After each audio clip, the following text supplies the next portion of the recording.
These are the Boa Offensive Inner Force WRB hybrid blades. They're some of the cheapest blades that you can find on Amazon, costing £6 each. Can you believe it? £6 each for these. My competition blade that I use, when you buy it brand new, costs £130. I bought it with a bit of a discount, so I didn't pay that much, but I still spent over £100 for the blade. So, should I have bought the £6 ones? How do they compare with the more expensive blades? Keep watching and find out. I've been wanting to do this for a long time. As you'll notice, they don't come in any fancy packaging, just this cellophane on the outside. There we go. All I have done is feel from the inside, and that's not a bad feel. They are very, very light. These are between 85 and 90 grams. They are soft. You can see, well, there's a bit of a dent in this one. I'm not sure if you can see the dent. And they do look as though, if I can focus that in there, they do look as though they have carbon within the woods, but it's not a carbon blade. This is just a 5-ply blade with a kiri core. It's got ice around the kiri, and then this one has ebony on the outer veneer, and this one, let's open this one has Indian redwood. So this one is a little bit softer, and I've got to say it's very satisfying not to have all the packaging. And I wonder how much that packaging is worth and how much it does add to the cost of a blade. But these feel, they are extremely light. They are both very, very light. Again, it's got what looks like it could be carbon in there, but it is not carbon. It might be made to look carbon just as a selling point. Again, it's a kiri core with ice around the kiri, and then the outer veneer on this one, Indian redwood, and the outer veneer on this one is ebony. Right, let's go and put some rubbers on them. On the Indian rosewood, which is a little bit softer, I have, this is almost new, I've hardly used this. This is an Andro Hexagrip. It should give me a little bit of speed and control. It's 2.1 sponge, and on the other side this is quite old, slightly damaged as you can see, but it's still got some grip on it, and it's I think it's a 2mm Fast Arc C1. So I'm going to have the Hexagrip on the forehand and the Fast Arc on the backhand. Let's apply glue.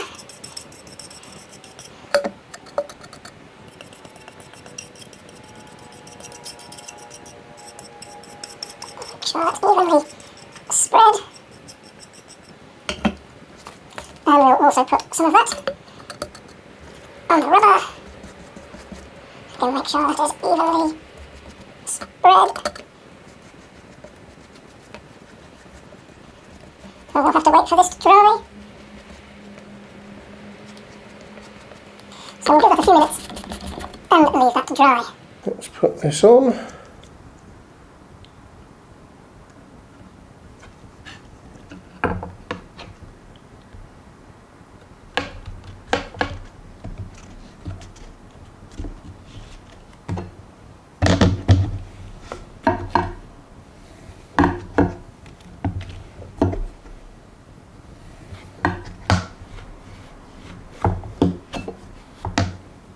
There we go.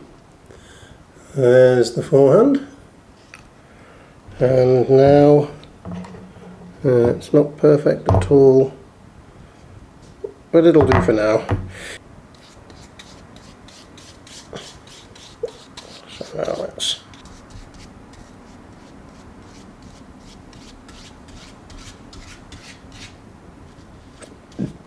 and on, you can see the back of this.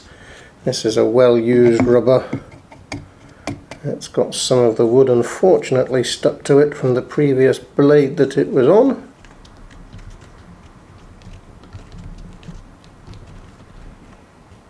Much better. Don't normally use this to roll.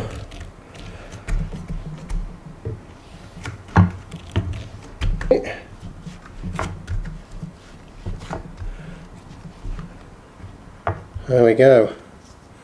Let's find a ball. I didn't do this on bouncy, on the C1 and on the hexa. Okay. Well, I've got the ball. Let's just try this on the ebony.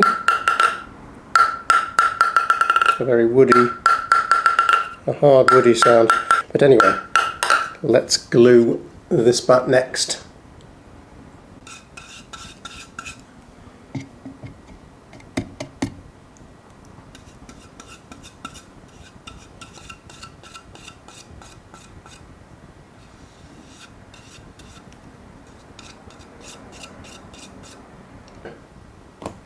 Let's go for the hurricane on the forehand, because that's where I used to use it.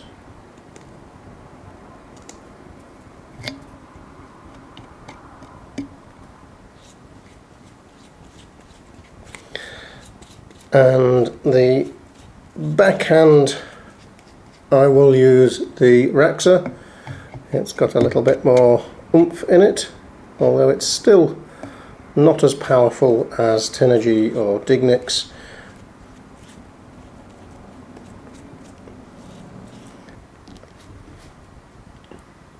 Okay, let's leave that to dry.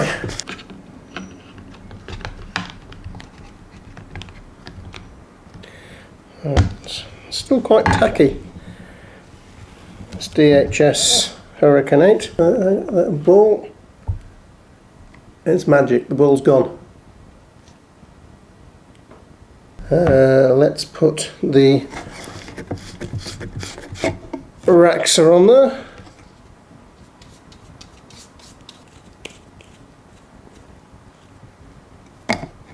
There we go. Last one to leave to dry. Final one on. Got to get it in the right position. Okay, not so bad. Give it a roll.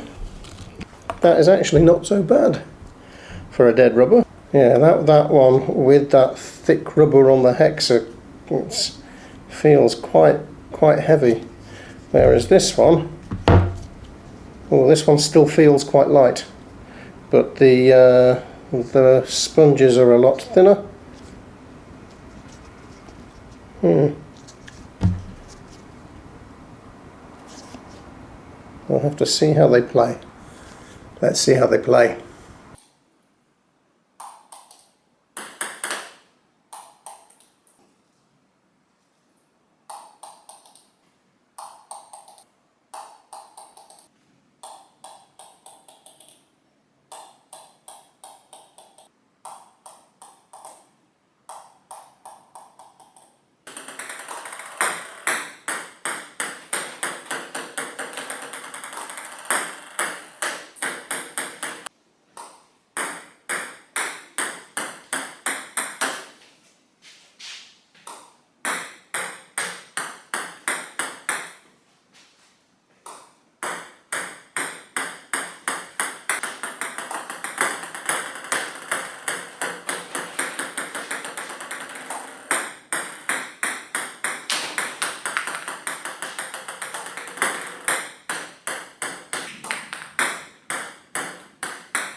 robot is going to feed me backspin for me to loop on my backhand.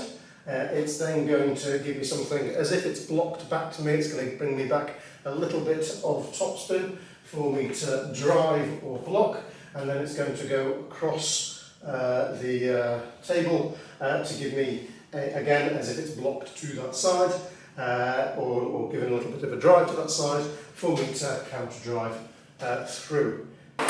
Okay. It really doesn't give you much power at all. Oh, you can see how short that was. Oh. I really would have closed out the back to get an angle at this. It's dead on the back, completely dead on the back. I get spin. It's like looking rubbers. There we go.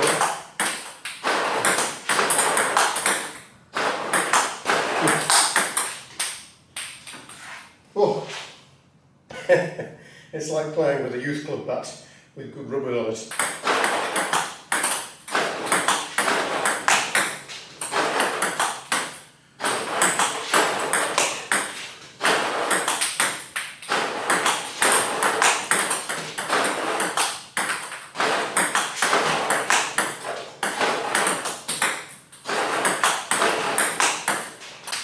Okay. I was using the hexa grip on my forehand there and the Fast Arc C1 on my backhand. They're tension rubbers, so I did get more power on them, but you can tell that it's still not as powerful as it could be. And I'll try turning it around. The hexa grip is a newer rubber. The Fast Arc might be a bit dead, which might be why some of my top spins and loops weren't working. Let's try it the other way around.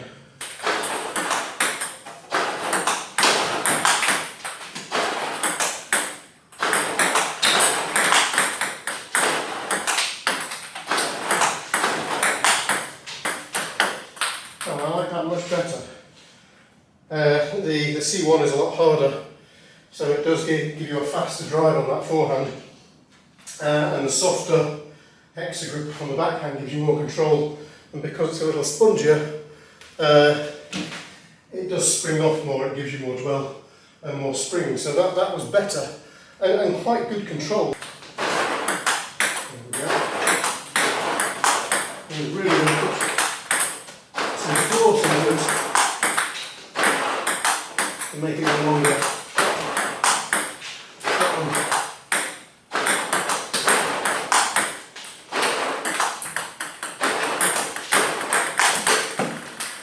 I'm quite surprised with that.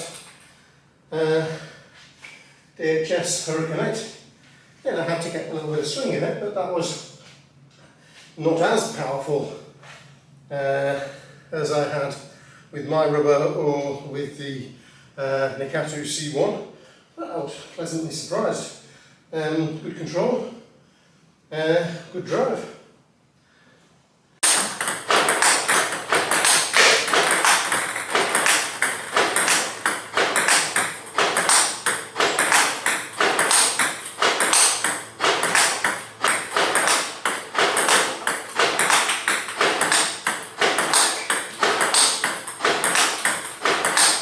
And I'm hitting it quite hard.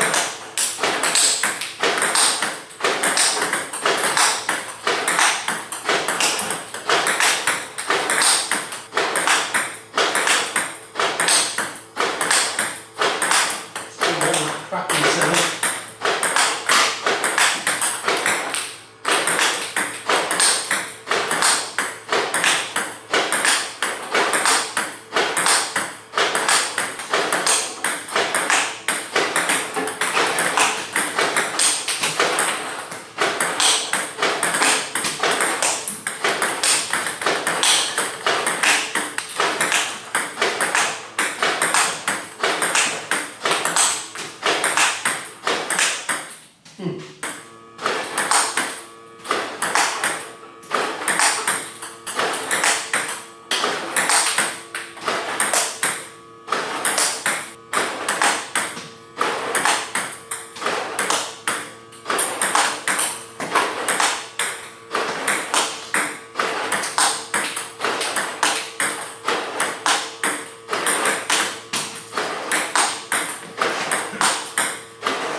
Again, a lot of work, but once you get used to it, it is usable. That is usable. It's not giving a huge amount of power, but definitely usable.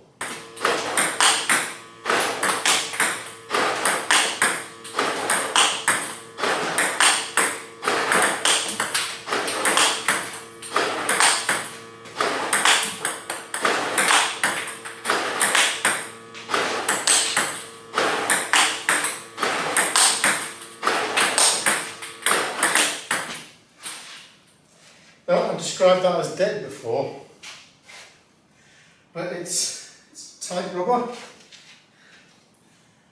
I could get a little bit of speed on that one.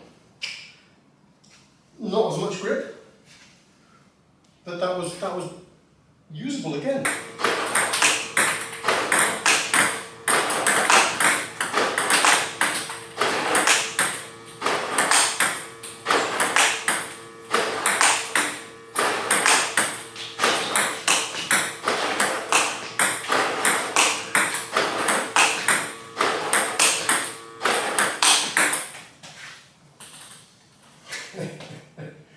Tell you what, I'm going to use this. It might not give you a good range of shots. I don't know if it's going to pressure your opponent and give them things that are going to be too difficult for them to return. But it gets the ball back and you can control it. And it does have some spin on it. And if you use your body and if you use your technique, you can get a little bit of power as well. I wonder what it'd be like with hex grip on both sides. I'm not going to do that unless I get loads of likes on this video. But if I get 100 likes on this video, I'm going to get another hex grip on the back of that and play it in a match. Okay, like and subscribe. Well, I've got to say that I am really, really impressed with these blades. They don't give power. They are great with control. Depending on what rubber you put on them, if you put on tacky rubbers that have thin sponge, just be aware that it's going to deaden the ball. Your opponent will do a fast loop or an attacking smash shot. You will try and counter or block or counter loop, and it's going to slow the ball down quite considerably. It'll go over the net, and it might be a good advantage that your opponent expects it to go further back, but it doesn't. That's more difficult to use, and I didn't enjoy that idea that it slowed the ball down and just deadened the ball so much. You can produce spin with it, but it wasn't as fun, and it really was a lot of fun using the Hexagrip. This is a really spongy, thick rubber. It's max thickness, and even on the blade, it had. You could feel that tensor action. You could feel it popping off the rubber and giving you a bit more speed. You could play counter, you could play hits. It didn't slow the ball down too much. You could slow it down, but it still went long, and you could still get into those forehand to forehand loops or forehand counters. I really enjoyed playing with that. So my conclusion really with this is that you can play with these blades. It just depends what rubber you put on it. There's a principle with table tennis that your blade gives you 80% of the quality of your shot, and that you should focus more on the blade that you buy than your rubbers, because the rubbers are only 20% of that quality. What I think happens with these cheap blades is it just reduces that amount, so it might be 50-50 with the quality between your rubber and the blade. But if you get a good quality rubber that has, and I would recommend a thicker sponge so that it gives that pop of the ball, so it gives more energy into the ball, then you really can play with these cheap blades, and I intend to. Both my son and I, we had a knock and we played with these blades and these rubbers, both really enjoyed the hexa grip on this blade. So what I intend to do, if I get 100 likes on this video, I will replace the Fast Arc C1, which it's got good speed, but it's losing its grip. It's an old rubber and needs replacing. But I will replace that maybe with a Hexa Power grip, just to see if I can get even more power than I have, and make it something that I can win matches with in competition. And maybe it will improve my game. Maybe I'll end up using this instead of my own. So don't, if you're a beginner player, please don't, if you're a beginner player, buy an expensive blade. When you develop your shots, when you develop your technique, when you get consistent form, then it's time to grade up. Then it's time to update your blade. You know, but if you haven't got that form yet, if you haven't got consistency in your shots, why spend all that money? You really don't need to. And in the future, as I said, I will do a video where